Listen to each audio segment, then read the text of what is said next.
Hello and welcome to Insight, everyone. I'm Nnamdi Odikpo. And I'm Elizabeth Omori. Thank you for joining us on Insight today. The Nigerian mining sector is in focus on Insights this week, seeing how that sector continues to attract domestic and international investors. This is despite the many challenges impeding its potential as a major revenue earner for Nigeria, especially in its quest for economic diversification. We will be focusing on what the authorities are doing in handling the numerous difficulties being experienced within the industry in order for Nigeria to reap the full benefits. Elizabeth is here and she will be handling the rest of the discussion on this episode of the program. Elizabeth? Well, of course, following an advisory by NSCDC on human metapneumovirus, we will also be assessing Nigeria's preparedness and response mechanisms to disease outbreaks. And if time permits, we will also delve into sports development from the perspective of an ex-international. Very well then, let's kickstart the program. Whatever the issues are, the National Assembly is constitutionally empowered to scrutinize. However complex or intricate. We have involved all the academia, the members of the academia. We have involved the academies. Be it government policies or in fact any issue of public concern. Our job is to help you gain clarity and make sense of it all. This is not really healthy for our democracy. There's a lot of aggrievance in terms of who has been in power longest and who becomes the governor of the state. It's also in the quality of food being consumed. After all, perception is insight. And gaining understanding is also getting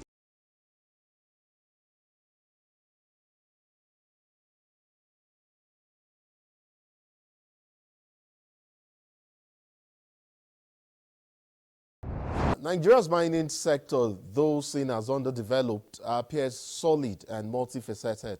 I take this Zamfara experience as an example where the nation stands to gain much by revitalizing mining activities, of course, with necessary security as well as regulatory and logistical requirements to guarantee sustainability. Well, we'll talk about all of that and other larger issues as regards mining in Nigeria with my guest. My guest is Professor Charles Ofeogbu, Professor of Geophysics and consultant to the Ministry of Solid Minerals Development. Prof, thank you so much for joining us virtually from Awka, Anambra State. How is Awka? Thank you so much. Awka is fine, and we're doing well. Thank you so much, Prof. Prof, we're trying to make Prof, the right decision. Right. Yes, Prof.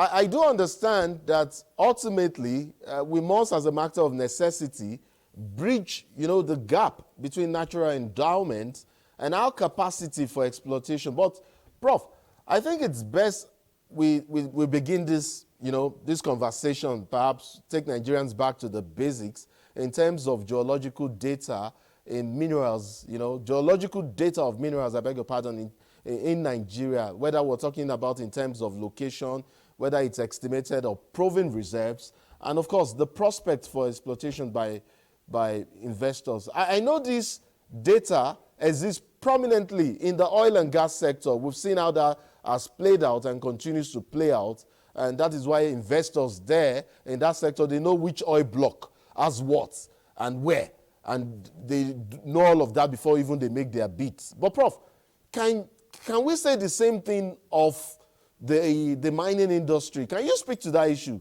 The issue of availability and accessibility to high quality geological data in Nigeria for stakeholders' benefits in Nigeria's mining sector. Yes, I think maybe in the past one could say we did not have a coordinated approach to data gathering and data collection, data analysis, and data banking to assist investors in the sector. Then currently, the Geological Survey Agency, through the Geological Survey Agency, the federal government of Nigeria has actually put in so much effort towards collection of data, analysis of data, high quality data. When I mean high quality data analysis, and actually put in a form where an investor at the press of the button can tell us what you want. If you say what you want, we'll tell you where to go and find it. We can also give you some preliminary information regarding the reserve estimates, regarding also the gaps in the data field. So all you need to do is to fill in the gaps and then move on with your evaluation and further exploration, evaluation, and possibly mine design and mining. At the moment, there's a program that is ongoing in phases, being anchored at the Geological Survey Agency of Nigeria. In that regards, we've done well as a country, much better than most other countries in the world. All right, Prof. Of course, clearly it will seem like the ministry has done plenty of work in that regard. Of course, I know there are other areas as well that the ministry is doing some work or plenty of work as well. And I would like for us to talk about an area like that. I mean, like I said, there are plenty of issues to be addressed in this mining sector. And, you know, many had hoped that, you know, popularizing or the popularization, I should say, of, say, the integrated mineral exploration project would further open the space, the mining space. In fact, let's talk about and narrow this conversation, this particular issue, down to an issue like illegal mining activities that we see in Nigeria. And I'm quite definite on, you know, the activities and operations of these illegal miners in Nigeria where they are. And yes, they are still here. I know, Prof, that there was the Presidential Artisanal Gold Miners Initiative that was called PAGMIL under the Buhari administration. It was designed at the time, and maybe it still suffices now, to bring unlicensed fringe of actors and operators in this sector within a regulated umbrella. But does it suffice, Prof? And this is my question to you. Does it suffice to just, or to rename illegal miners as a way of absorbing them into the standard regulatory environment? Prof, how expansive do you, in your opinion, think the reforms as regards the operations of illegal miners and mining in Nigeria should be? And should PEGMIN, this P-I-G-M-I, PEGMIN, I should say, I don't know if I'm pronouncing it rightly, do you think it should be reviewed to specify timelines for integration rather than it continuing in perpetuity like as it would seem at the moment? I think we need to set lines for this. Illegal mining activity, let me be frank with you, the bulk of mining activity in Nigeria today is illegal. In virtually every part of the country, it's totally illegal. We need to actually re-engineer both the regulatory terms, the regulators, their mindset, as well as the mindset of even the miners, the illegal miners themselves. We need to come together. We need to look at it because it's a serious problem affecting the progress of the mining sector. The mining sector is supposed to be very crucial, especially with what is going on now with the oil and gas sector. We should begin to look deeply into the mining. The government is doing enough, but I don't think we're addressing the issues point blank. I must say here categorically, being in Anambra State, where at the moment the state government's already set up a committee to reform the mining sector with me as chairman, what we have found out is that nearly 98%, 95 to 98% of so-called miners in the state are all illegal. But they're all carrying pieces of papers that suggest they're doing legal mining when they're not. The insecurity you have even in the state and in other states in this country as a consequence of illegality of the mining activities, it becomes a source of revenue for criminals, becomes a source of revenue for people who failed enterprises. You fail in one enterprise, you jump into mining and you begin to dig up the soil and create and destroy the entire environment. Illegal mining, we must address it point blank squarely. There are some, within the Mining Act, within the mining guidelines, there are certain things that are put in place to contain illegal mining. But the problem is, to what extent are they being implemented? To what extent are they being funded? There are some agencies, some organs that have been set up to assist in that. You have such organs as Miremco. You also have such things as mining cooperatives that are supposed to address this, bring together the illegal miners, formalize them, train them, set them into cooperatives, and thereby reduce the problems of illegality in their action. And also save their health, because illegal mining is also contributing a great deal. Nobody has sat down to even check what is going on.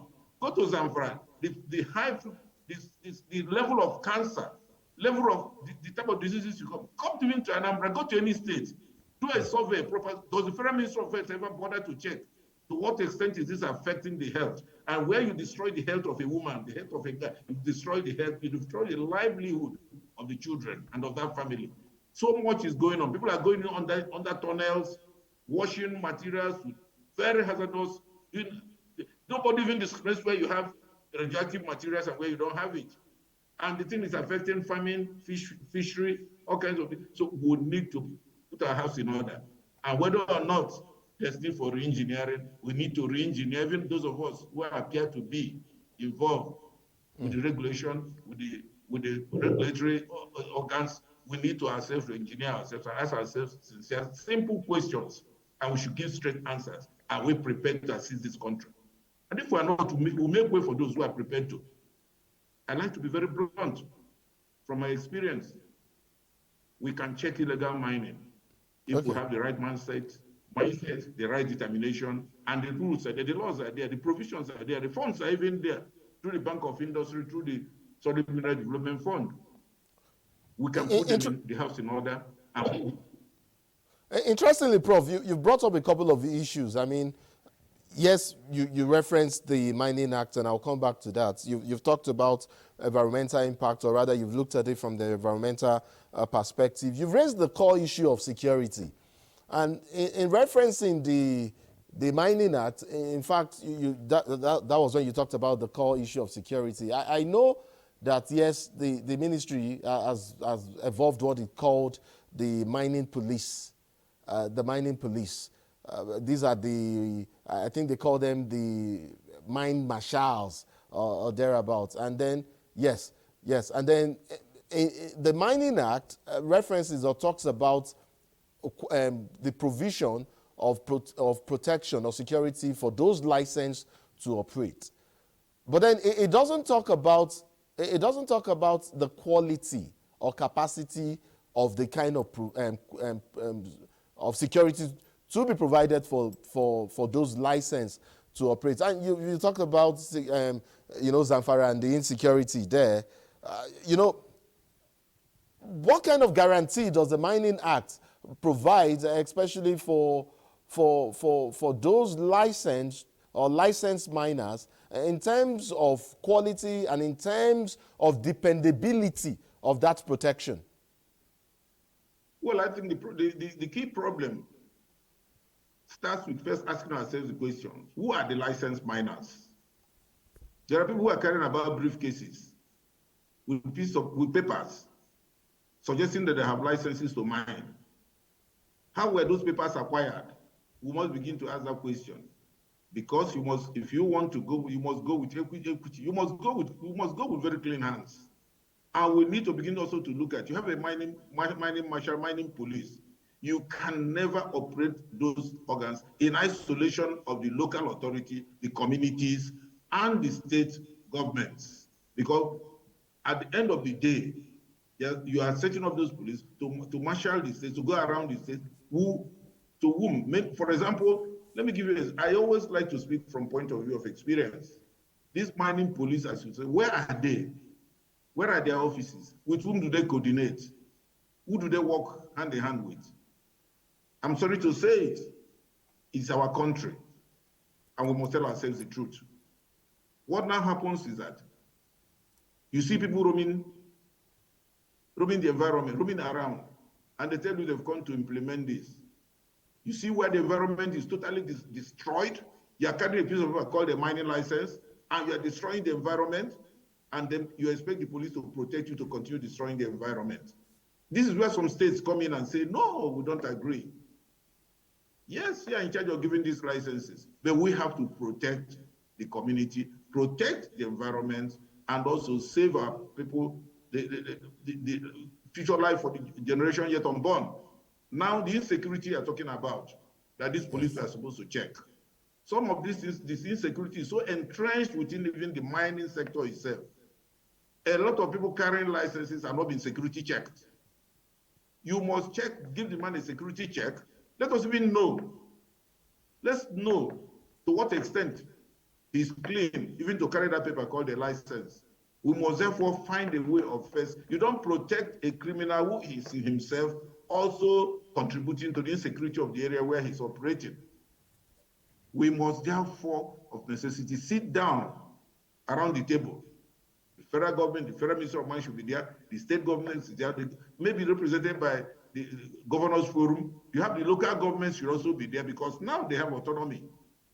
You have the local government should be there. Then the communities themselves have to be there. I give you an example. There are parts of the southeast where there are no gold areas, but these are areas very rich in minerals. People are carrying the licenses, but you dare not go near there to confront them or to control what they're doing. Because by the time you set a foot near 1 foot or even 1 kilometer to the place, you start hearing gunshots. So where is the security? Are we providing security for illegality? We must ask ourselves basic questions. That security must be provided for purely legal miners. And we must determine and ask ourselves, who are the legal miners? You know, Prof, aside the issue of security, aside the issue of security, which is germane, of course, to our discourse and also germane to, whatever progress would make in the mining industry, whether or not would unlock the full potential in that industry. Your allusion, clear allusion to the seeming conflict or contention between the national and subnationals, would lead me to a question, on rather contentious question, or the conflicts, over control and monitoring of exploitation operations by the federal, state, and local governments. Can I ask how the current situation impacts, for instance, incentives for mining and the attractiveness for investors? And Prof, as far as you are concerned, who should be responsible for what? Whether in terms of delineation of duties, amongst the national and subnational and local governments, take the issue of infrastructure, for instance, like when we would need roads, we need rail, we need power, Who takes what? Who is responsible for what, in your opinion? Or who should be responsible for what, at what level? Yes, I said the federal government, working through the Federal Ministry of Solid Minerals Development, has the responsibility, in fact, provided for in the Constitution, to oversee the extractive industry, petroleum and solid minerals inclusive. But to succeed in doing this, they must carry along the subnationals. By that I mean the states. Within the states also, you must carry along the local government authorities, which today, by the way, now have some degree of autonomy, financial and otherwise. And then within the local governments must carry along the communities, the traditional institutions, the town development organs. And by so doing, you can now have a seamless process in the mining sector. But so long as somebody sits somewhere and determines that this is what should be done, without trying to have a synergy, without trying to bring together the different, then you keep having the conflicts we're having now. Then you hear people saying states are interfering and not. Mind you, yes, you can give a license, but you cannot give a license to come and destroy a road built by a state. You cannot give a license to come and create health issues that are only going to be addressed by a state. You cannot give a license to cause loss of environmental degradation, death, and so on. And at the end of the day, the town unions are not involved. You carry people come, they must require consent. The law provides for it. But whether or not it is implemented, the law, the act provides clearly for it. How do you give a license? What are required for a license? Until you begin to try to reform the system and ask questions, you will never realize that those conditions are never met and licenses are being issued. Some people, though some of us who are privileged, as we are leaving office, one of our benefits is a briefcase filled up with mining licenses.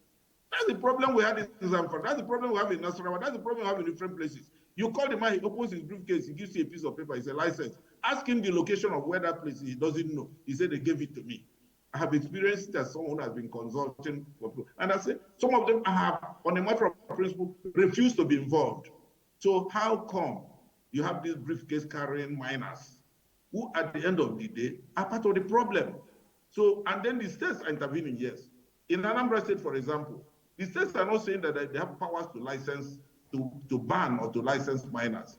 All they're saying is that we want to be convinced that the people carrying these licenses and causing this devastation are in actual fact miners. Some of them are psychologically, some of them have psychological problems. When a man goes to a place and starts excavating and then buildings are falling over and what have you, and roads are being destroyed, obviously he needs to see a psychiatrist. He's not a miner. Miners are the most caring people because they work with nature and they love nature. True miners love nature and they work with nature and they try to ensure that the nature is maintained. As they're removing, they're refilling, they're planting trees, and then corporate social responsibility. You go mining, you can't even contribute to the medical health care of the people. You can't even say, oh, let me in this school put a laptop or put one system computer or even help them set up a laboratory or even teach the younger ones. You have these resources. Can we now train you to even appreciate that behind your door, behind your house, you have gold. This is what gold is. These are all part of corporate social responsibility. Is not when you pump million and share million to a few people to go and spend while the community is suffering. Then who signs off on the community development agreement, which is provided by the law? Go and pick up some of them if you've ever monitored the activities. Pick up some of them, you find out that there are no CDS. They're not. It's just a group of one family can bring 20 people and they sign up on behalf of the community. And the mines officer or what have you signs off on it and it goes up. As far as I'm concerned, CDA has been done. It has not been done. That's why I say all of us have responsibility to be really. So it is clearly a collective responsibility, or rather, we would need a collective. If we're going to have impactful change, it has to be one that is a collective effort. Prof, considering all that considering all that you've painted, I mean the scenario or multiple scenarios that you've painted, how it stands currently? I mean, because earlier I asked about how this situation impacts on, the incentives and attractiveness, of this sector for investors. As it stands currently, what therefore is the efficacy of Nigeria's, fiscal and non-fiscal incentives in attracting investors, to this sector? Or attracting investment to the mining sector, and to what extent do these incentives align with global best practices? How do they align with investors' expectations? And how do they also align with the country's development goals, particularly in relations to our economic diversification goals, revenue generation, and sustainable development?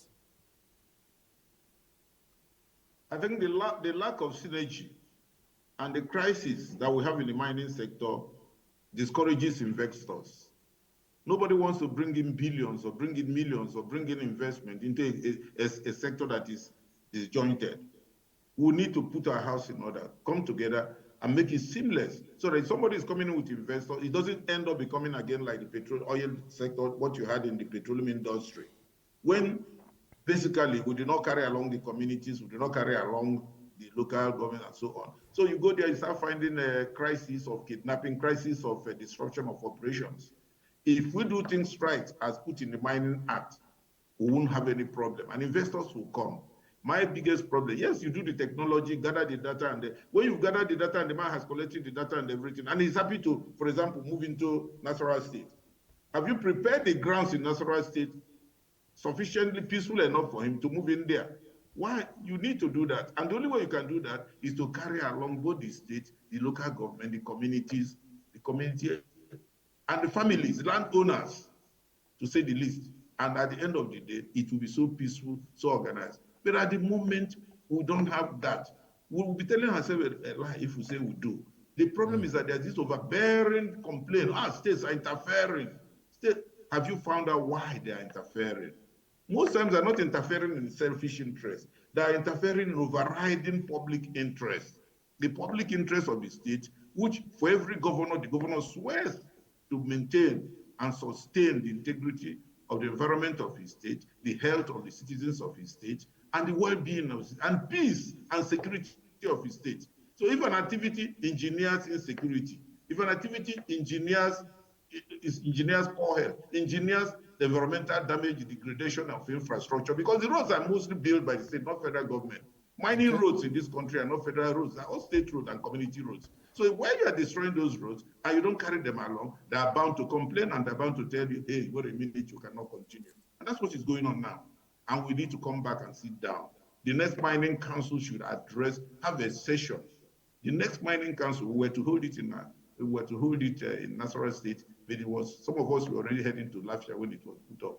We need to sit down and have a session and say, can we now discuss this? So that going back from mining... And Prof, sorry to butt in here. I understand that the Mining Council is now a big deal. I mean, compared to what we used to, or what obtained in the past. The Mining Council under the current administration is somewhat of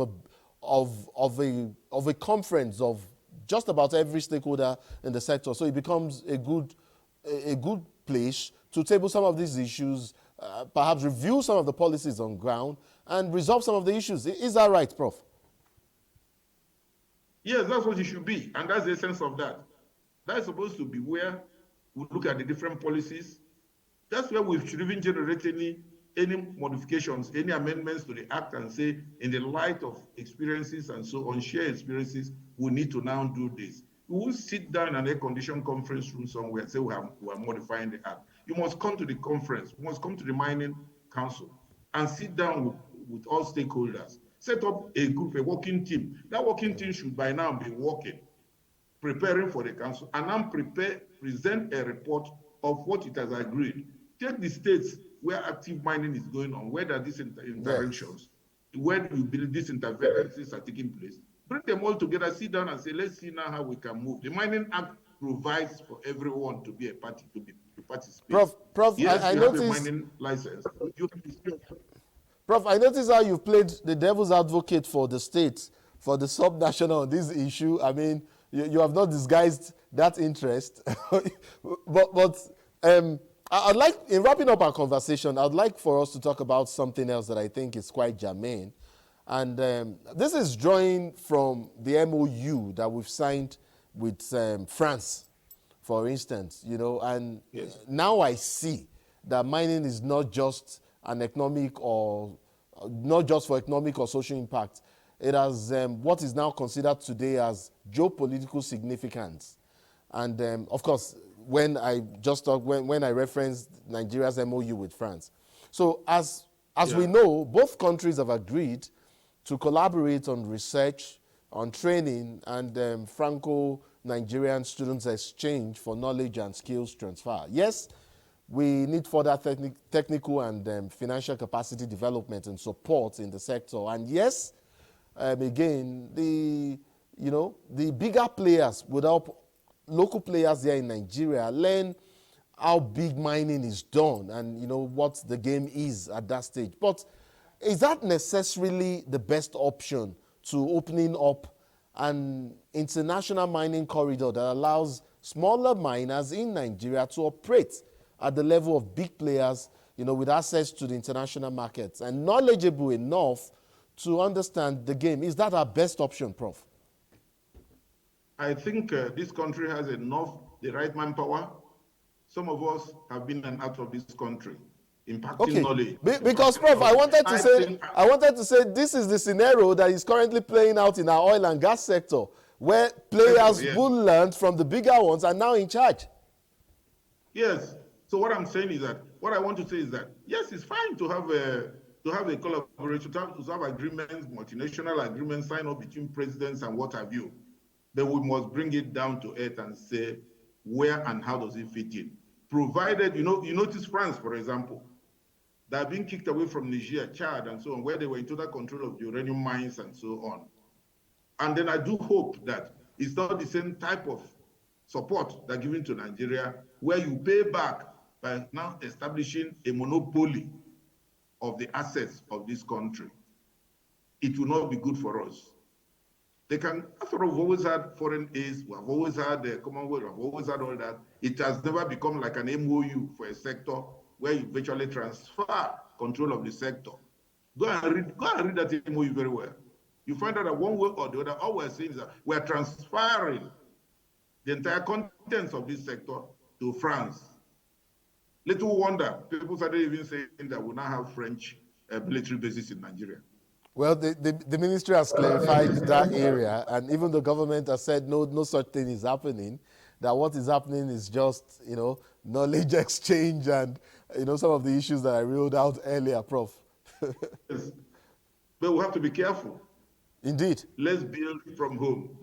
We have already trained enough. Let the people who have trained. So what I'm saying is, we must not, all these jamboree of MOUs have been signed. Ask ourselves, all the MOUs have been signed in the past by this country, by Nigeria. To what extent has this changed the different sectors for which those MOUs were signed? Hopefully we begin to see the change that we envision and envisage with some of them, Prof. If, like you said, we're all still here. I will all still be here we'll all still be here to mark the score sheet, to give the score sheets, and say yes, it was okay. And all I want to say is that this country is blessed. We're endowed with human resources. We're endowed with whatever it. Go outside Nigeria. Nigerians go from Nigeria as on offshore postings in the petroleum industry. They support the petroleum industry in India. I had a brother who was a cement engineer, goes from Halliburton to India to work and so on. And then we don't need anybody to come to educate us. What you can do is to come work with us. There must be parity, equality, parity. Not to tell me now that you're bringing me knowledge, R&D. Yes, a lot of us have been traveling in and out of Nigeria to study. I did my PhD. Prof, we've lost the light there. It appears the people who own the public power supply have taken it. Let's quickly sign you off at this point. Great. Yes. We can barely see your face. You can't run a processing plant at energy, and at the end of the day, this is where we'll start. We should start planning. And we talked about some of these infrastructural logistics earlier, and whose responsibility. When we're delineating duties, whose responsibility is what. Let me just quickly thank you at this point, Professor Charles Ofeogbu, Professor of Geophysics and consultant to the Ministry of Solid Minerals Development. It's unfortunate we can't see your face clearly anymore, but we saw your handsome face earlier. Let me just, on behalf of Avio, thank you so much for your insight on this matter, and thank you so much for joining us on Insight, Prof. Okay. Thank you. And that's it on my segment. I'll hand you off now to Elizabeth Omori for the continuation of the program.